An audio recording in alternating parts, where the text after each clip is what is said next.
New education policy 2020 लागू हो चुकी है और तब पूरे भारतवर्ष के अंदर अब ये पॉलिसी जो है वो सुचारू रूप से इम्प्लीमेंट की जाएगी।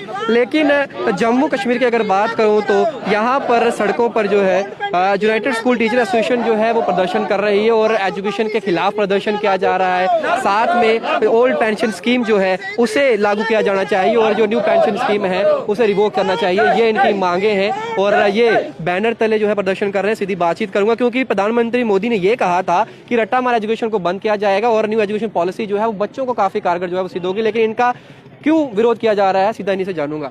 सर, न्यू एजुकेशन पॉलिसी के खिलाफ जो एजुकेशन सिस्टम जो लॉन्च हो चुका है 2020 की अगर बात करूं तो हमारे एजुकेशन मिनिस्टर ने ये कहा कि अब रट्टा मार एजुकेशन बंद हो जाएगी, अब बच्चे जो हैं वो सही तरीके से पढ़ेंगे, लोकल लैंग्वेज को इंक्लूजन किया जाएगा, बड़ी सारी इन्होंने चर्चा करी। लेकिन आपको क्यों लगता है कि इसे जो है वो वापस लिया जाना चाहिए, इसमें कुछ खामियां हैं? जहाँ तक न्यू एजुकेशन पॉलिसी के ऊपर विचारों का तल्लक है तो हम तो यही कहेंगे कि जो बड़ी बड़ी बातें की गई हैं वो इस पॉलिसी के अंदर हमें दिखाई नहीं दे रही हैं। क्योंकि नई एजुकेशन पॉलिसी हमने ये देखा है कि इससे प्राइवेटाइजेशन को बढ़ावा मिलेगा, इससे आम बच्चे जो हैं वो शिक्षा की परिधि से बाहर होंगे और जो सरकारी शिक्षा का एक व्यवस्था है, जो आम बच्चे या आम बच्चों को जो शिक्षा देने के लिए स्कूल हैं वो स्कूल बंद हो गए बड़ी तादाद के अंदर। क्योंकि इसका जो ढांचागत जो मतलब बनाया गया है, इसका ढांचा बनाया गया है वही मतलब के मुआफिक नहीं है। सबसे पहले जो फाउंडेशन स्टेज है वो प्राइमरी स्कूल जो पहले थे उनसे 2 क्लासें निकाल के प्री प्राइमरी को उसके जोड़ के फाउंडेशन स्टेज जो कहा गया है कि ये आंगनबाड़ी के हवाले किया जाएगा। तो आप समझते हैं कि आंगनबाड़ी जो है वो किस तरह की क्वालिटी फाउंडेशन बनाएगी बच्चों की। उनके पास पहले एक आधा कमरा है, वहाँ प्ले ग्राउंड नहीं है, वहाँ टॉयलेट की फैसिलिटी कुछ नहीं है वहाँ पे, और फिर भी बच्चों को वहाँ पे डाला जा रहा है। इसका मतलब है कि वो बड़ी बड़ी बातें जो हैं हमें नहीं लगता कि उससे वो बिल्कुल भी हम कहेंगे कि वो 100% झूठ हैं। क्योंकि आंगनबाड़ी के अंदर पहली और दूसरी और प्री प्राइमरी क्लास के बच्चे की फाउंडेशन नहीं बन सकती। हमारी ये मांग है कि फाउंडेशन प्री प्राइमरी क्लास जो है वो प्राइमरी स्कूल के साथ जोड़ा जाए, वहाँ पे ट्रेन टीचर दिया जाए, वहाँ पे मतलब कि प्ले वे मेथड से पढ़ाने के लिए इंफ्रास्ट्रक्चर डेवलप किया जाए और वहाँ पे छोटे बच्चे की बुनियाद जो है वहाँ प्ले ग्राउंड भी है, टॉयलेट की फैसिलिटी हो, जो एक बेसिक नीड बच्चे की है प्राइमरी लेवल के ऊपर, फाउंडेशन लेवल के ऊपर, वो वहाँ पे प्रोवाइड की जाए, तभी फाउंडेशन बन सकती है।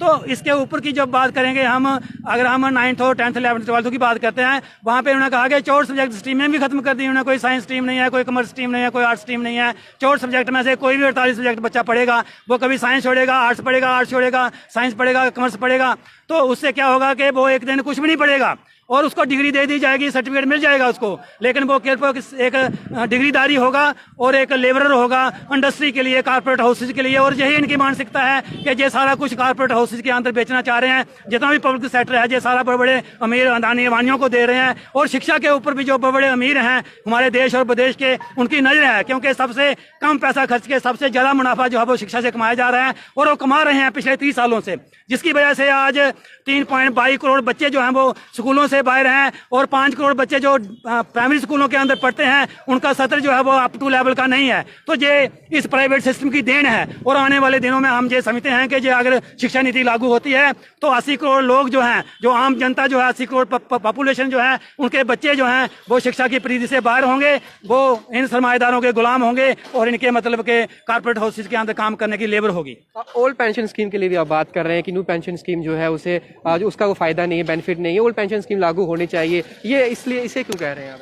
इसलिए हम इसलिए कह रहे हैं कि ये बंदर बांट कर रहे हैं। जिन्होंने ये स्कीम बनाई है पार्लियामेंट के अंदर, उन्होंने अपने लिए तो पुरानी ओल्ड पेंशन स्कीम रखी है। आम जनता जो है वो काम करती है, मतलब कि वो अपनी 35-40 साल नौकरी करती है और सारी उम्र नौकरी करने के बाद उनको कहते हैं कि 500, 1000, 2000 पेंशन जो है वो उनको उस वक्त बुढ़ापे में वो उनकी सोशल सिक्योरिटी देने की कोशिश करेंगे। ये सारी उसमें से जो पैसा जो है वो कुछ पैसा वो दे देंगे उनको, जो एक्यूमुलेट होगा उसका शेयर, बाकी वाला शेयर मार्केट में लगाएंगे। तो शेयर मार्केट का आपको पता है कैसे हर्षद मेहता जैसे लोग जो है वो शेयर मार्केट्स को रोज डुबोते हैं और रोज वहां से लूटते हैं। तो वो उस लूट के हवाले जो है वो आम लोगों की, मुलाजिमों की पेंशन जो है वो की जा रही है, जो हमें कभी वो नहीं है। हम चाहते हैं कि एक अश्योर पेंशन स्कीम जो पहली थी वो लागू रहनी चाहिए। अगर ये इतनी अच्छी है तो अपने लिए भी ये लागू करें, जितने भी जो मतलब के ये मेंबर पार्लियामेंट जो भी हैं।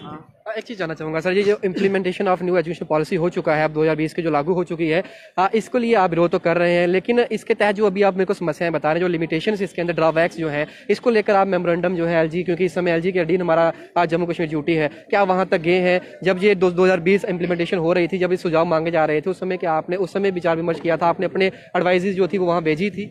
हमने जो इसके ड्रॉबैक्स थे 5 सितंबर 2020 को डिबकाम के माध्यम से पूरे देश के अंदर प्रेसिडेंट ऑफ इंडिया को भेजे थे और उन्होंने हमारे से लिखित भी और हम रिटर्न में भी दिया था। इसमें जो ड्रॉबैक्स हैं, अगर इन ड्रॉबैक्स को रिमूव करके फिर बनाते हैं तो फिर अच्छी है, अगर लेकिन उन्होंने उसको उनकी ओर गौर नहीं किया और अपनी मर्जी से देखा नहीं और जो उनका मन करता था, जो कारपोरेटर के हाउस के बेनिफिट के लिए थी, उनको उन्होंने लागू कर दिया। हमसे चाहते हैं कि इसको जो भी ड्रॉबैक्स है उनको दूर किया जाए, फिर इसको लागू की जाए न्यू एजुकेशन पॉलिसी को। 5 सितंबर 2019 के बाद जब से ड्यूटी बना है, ये कहा जा रहा है भारतीय जनता पार्टी जितने भी यहाँ पर एमपीज आ रहे हैं, जितने भी होम मिनिस्टर यहाँ पहुंचे, उन्होंने कहा कि अब जम्मू कश्मीर के साथ भेदभाव की राजनीति नहीं होगी, जम्मू कश्मीर को भी एक नई अपॉर्चुनिटीज दी जाएंगी, हर एक तरीके की जो फैसिलिटी पूरे देश में दी जा रही है वो यहाँ दी जाएगी। आपको लगता है जो बातें कही गई थी 2019 में पार्लियामेंट डेस्क के ऊपर खड़े होकर, उसको आज तक जो है वो पूरा किया गया है?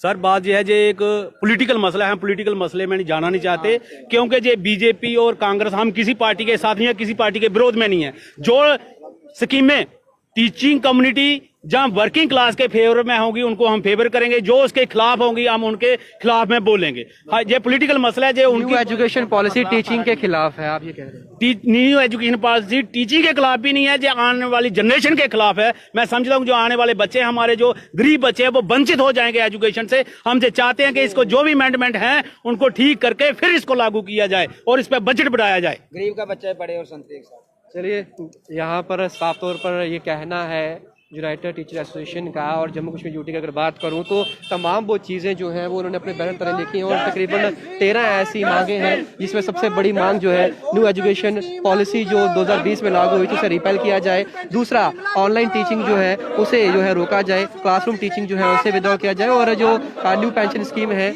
उसे विड्रॉ कर न्यू ओल्ड पेंशन स्कीम जो है उसे लागू किया जाना चाहिए। साफ तौर पर यह कहना है इनका। और एजुकेशन पॉलिसी की अगर बात करूँ तो क्यों उसे जो है वो रिवोक किया जाना चाहिए, ये आपने सुना, और ये कोई आम लोग नहीं है, ये टीचर्स हैं, ये लेक्चरर्स हैं, और ये यूनाइटेड फोरम जो है उनके बैनर तले ये अपना प्रदर्शन जो है वो कर रहे हैं। और साफ तौर पर इनका ये कहना कि हमने मेमोरेंडम सौंपा, रीजनल कमिश्नर के माध्यम से प्रेसिडेंट तक पहुंचाया, लेकिन हमारी उन मांगों को, हमारे उन विचारों को इंक्लूड नहीं किया गया इस न्यू एजुकेशन पॉलिसी के अंदर। अब आप लोग जो ये मांगे रख रहे हैं उससे कितना सहमत है, कितना सहमत नहीं है, आप अपनी राय कमेंट बॉक्स में जरूर रखिएगा। बाकी तमाम अपडेट्स के लिए बने रहिए बाहु एक्सप्रेस पर। डोगरा के साथ शुभम लेंगे बाहु एक्सप्रेस के लिए। जय हिंद।